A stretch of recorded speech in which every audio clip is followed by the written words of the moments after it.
بسم الله الرحمن الرحيم والصلاة والسلام على رسول الله صلى الله عليه وسلم marka hore rabbiga hawshan inoo fudeydiyay iyo mahad oo dhan iska leh mar labaadka waxaan abaal iyo qadarin weyn inagu leh walaalihii inoo soo diyaariyay kulankan inoo soo abaabulay khaasatan walaalihii reer Emeldeha xaruntooda xayaabley ku yaala si fiican ee quruxda badan lagu soo dhaweeyay waan mahadsantiin baan leenahay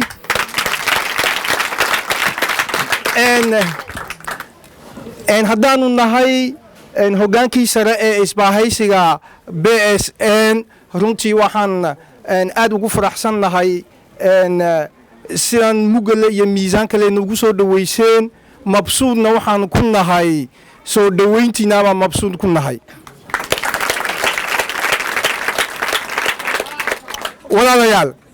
walaalayaal tan iyo 49 sannadood in ku dhow waxa inoo hor yimaada markaste siyaasiyiin sida qorshe iyo male qurux badan oo qaarkood qorshaha iyo malaha ay ku dhaarteen quraanka kaliimkana ay ku dhaarteen inay hirgelinayaan hase yeeshee midkoodna ballanka wax ka oofin kana run sheegin waxay dadka ka gadaayeen riyooyin been ah oo marnaba shacabkeena umayna shaqaynayn away ballanqaadkii Djibouti zero bidonville sanad imisa sannadood in lagu soo celcelinayay hadde toole caasimadda guri dambe oo jingada lagu arki maayo hadda jingadaha wali maynu ku hoos noolnahay mise waynu ka baxnay waynu ku noolnahay dee wuxuu ahaa ballanqaad beena buu ahaa ballanqaadkii walaalahaygiiow ee ahaa Djibouti vision 2035 wax laga xaqiijiyey miyaad aragteen maya wuxuu ahaa ballanqaad beena ballanqaadkii garoonkii dayuuradaha ee loo magac bixiyey Axmed Diini maad aragteen dayuurad ka kacday maya ballanqaad beena buu ahaa marka walaalahay dee raggaasi ballan ay weli oofiyeen ma hayno waxaanu maqli jirnay shaygaasi iyo arrintaasi waxay ku dambeeyeen ay noqdeen hal bacaad lagu lisay ayay noqdeen Djibouti vision 2035 Djibouti zero bidonville iyo garoonkii dayuuradaha ee Axmed Diini saddexduba waxay noqdeen qorshe hal bacaad lagu lisay ayay noqdeen walaalahay tusaale u baan saddexda qorshe ee u soo qaatay wax kasta oo ay ballan qaadeen wuxuu ku dambeeyay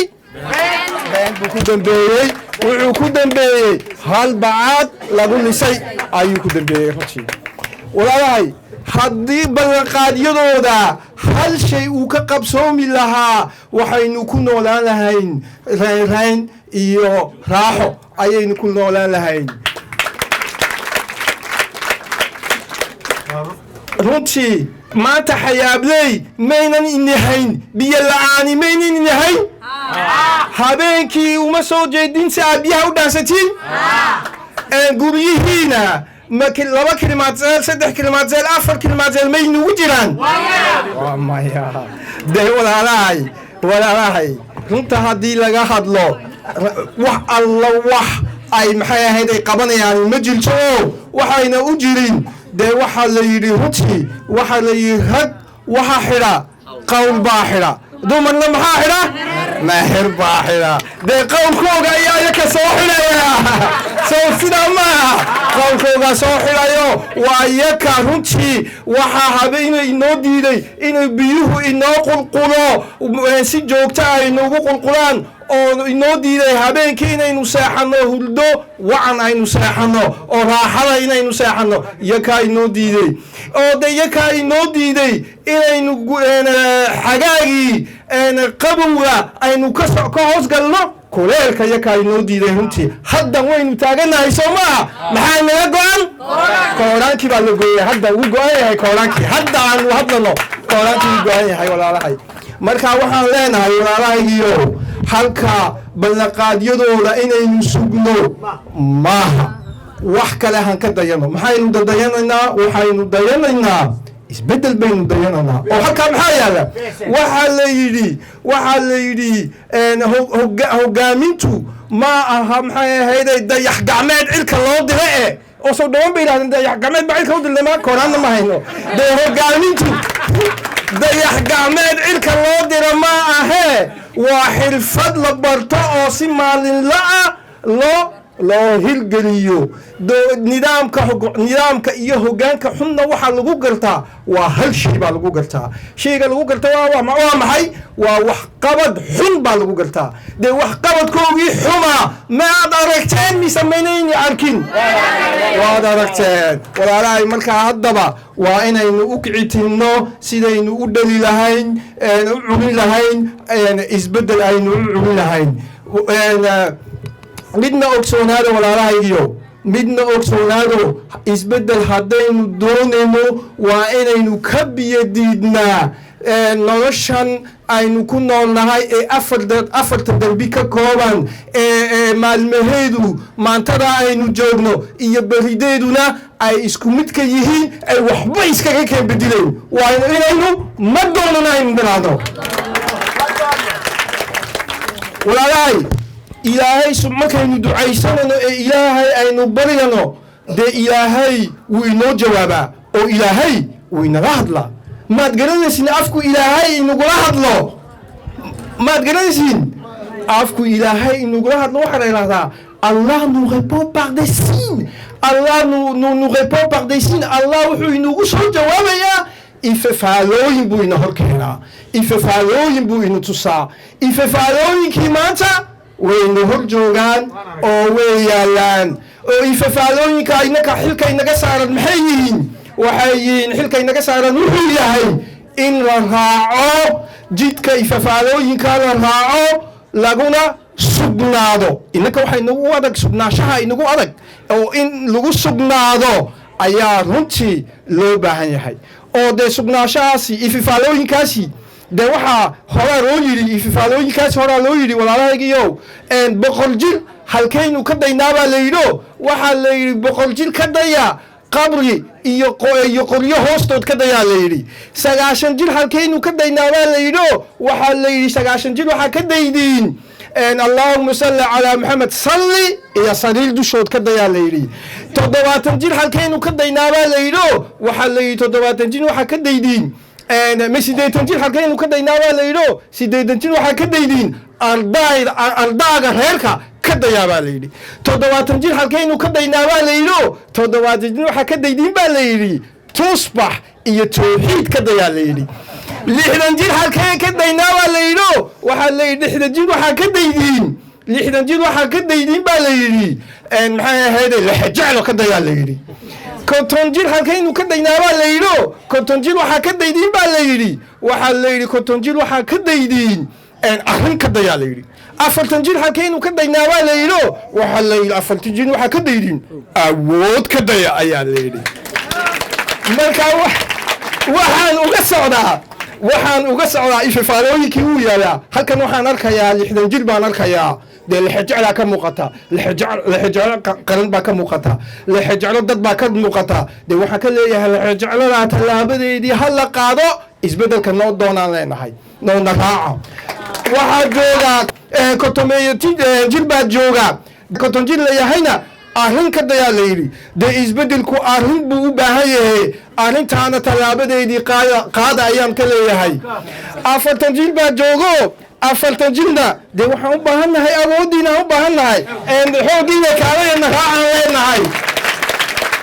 midna waan ku darsanoo halkaasoo garan maysiin halkaa waxbay nagama xigaan halkaa maxaa inaga xiga salli iyo sariir baa halkaa inaga xigta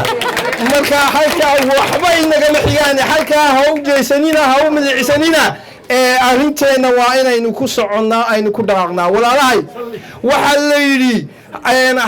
wax kasta oo rabto haddaad daacad u tahay oo doonistaadu ay caddahay dunida oo dhan ayaa u shulqoonaanaysa si ay ku caawiso maanta ififaalooyinka inakoo haysana inaynu doonisteennu caddaato rabitaankeennu uu caddaado ayaa la rabaa walaalahaygiyo waxaan ku soo xidhi walaalahay sidaad ogsoontihiinba dhowaan waxaad maqasheen baan u malaynayaa inaanu shaacinay qorshe siyaasadeedka